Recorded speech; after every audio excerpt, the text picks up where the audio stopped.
এই হলো সীসামারা নদী আর জলদাপাড়া সীসামারা নদীর বাঁধ, আর সেই বাঁধ ভেঙেছে সেই বর্ষায়, কিন্তু তা এখনো মেরামতি হয়নি।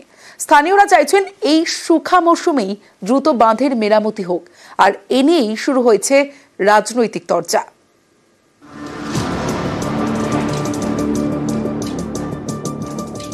জলদাপাড়া জাতীয় উদ্যান, এরই বুক চিরে বয়ে গিয়েছে সীসামারা নদী।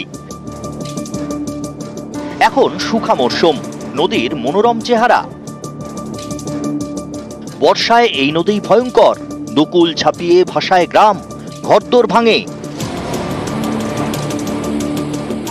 গত বর্ষায়ও এর ব্যতিক্রম হয়নি, এখনো নদীর বাঁকে বাঁকে ধ্বংসের ছাপ স্পষ্ট। ভেঙে চুরে পড়ে রয়েছে ব্রিজ, ভাঙা বাঁধ। এই ভাঙা বাঁধ নিয়ে সরব স্থানীয়রা। তারা চাইছেন দ্রুত ভেঙে যাওয়া বাঁধের মেরামতি করা হোক।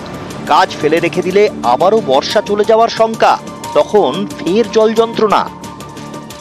এখন আমরা চাইতে এখানে পাকা বাঁধ, যদি পাকা বাঁধ যদি দেয়, আমরা এখানকার গ্রামবাসীরা আমরা বাঁচবো বইলা আমাদের আশা এইটুকাই রাখি। সীসামারা নদীর তাণ্ডবে দুর্দশা বাড়ে প্রায় ৫,০০০ বাসিন্দার। গত বর্ষাতেই অনেক বাড়িঘর নদীগর্ভে চলে গিয়েছে বলে অভিযোগ। এ অভিযোগ প্রশাসনের বিভিন্ন স্তরে জানিয়েও বাঁধ মেরামতির কাজ শুরু হয়নি। বর্ষা আসলেই মানুষের রাতের ঘুম উড়ে যায়, নদী কখন কোন দিকে আসবে সেই চিন্তায় থাকে। তো আমরা বরাবরই দেখতে পাই যে এই বর্ষার সময় যত শাসক দলের নেতা মন্ত্রী আছে তারা এসে এখানে নানান ধরনের প্রতিশ্রুতি দেয়, কিন্তু কাজের কাজ কিছু হয় না। আর জরুরি ভিত্তিতে কাজের নামে টাকা লুটপাটের একটা প্রয়াস চালায়। প্রায় ২০ কোটি টাকা বরাদ্দ করে ৭ কিলোমিটার বাঁধ, স্থায়ী পাকা বাঁধ নির্মিত হয়েছে ইতিমধ্যে। বাকি যেটুকু আছে সেটুকু হবে। এই শালকুমার সীসামারাকে কেন আলিপুরদুয়ারের যে আমাদের সাংসদ এত বড় বাঁধ উনি তো দেখে গেছিলেন, উনি তো বলছে অনেক প্রতিশ্রুতি কি হবে। আর সীসামারা সহ ডুয়ার্সের যে নদীগুলো মূলত কিন্তু ভুটান থেকেই আসে। ভুটান আপনারা জানেন যে একটা অন্তরাষ্ট্রীয় ব্যাপার, সেখানে ভারত সরকার কোনো পদক্ষেপ গ্রহণ করুক। রাজকুমার কর্মকার, নিউজ 18 বাংলা।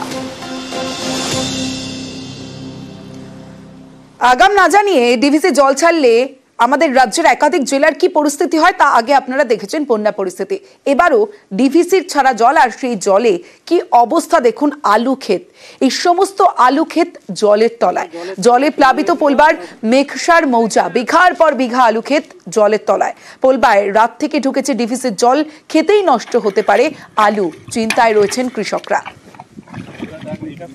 হাট দেনা করে জিনিস বন্ধক দিয়ে কোনো রকমে চাষ করেছি, এখন খুব হতাশায় ভুগছি।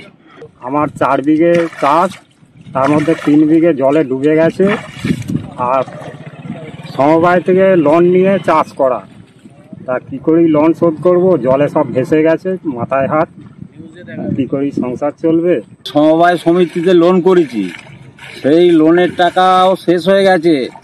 ধান বিক্রি করে আলু চাষ করেছি। তো হায়ার অথরিটিকে জানানো উচিত যখন জল ছাড়া হবে। এখন মাঠে প্রতিটা মাঠে আলু চাষ হচ্ছে, হঠাৎ করে জলটা ছেড়ে দিল, আমাদের কাছে কোনো খবর নেই। আমি এটাই অনুরোধ করব চাষিরা যেন উপযুক্ত ক্ষতিপূরণ পায়, সেটা একটু দেখার জন্য।